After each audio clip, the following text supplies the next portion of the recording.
Super fresh at hot off the press. Artista update para sa inyong mga beshi. Grabe, sobrang proud si Tony Gonzaga Soriano kay Sevi dahil siya mismo ang nag-capture ng super ganda niyang photo.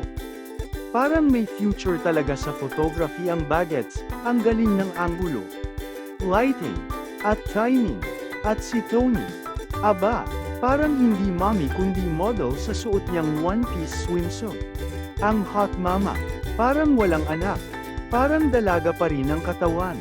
At kung may award lang for Best Photographer in the Making, si Sevi na yan. Imagine, si Tony Gonzaga mismo ang naging model niya at ang resulta, pang magazine cover. Slaying in her one-piece suit, Tony proved na motherhood doesn't stop you from looking fresh and fab. Parang hindi na lang siya artista, isa na rin siyang muse ng anak niyang future photo G. Bakit nyo kami inunahan mag-asawa? Talagang... Bakit nyo kami inunahan dyan?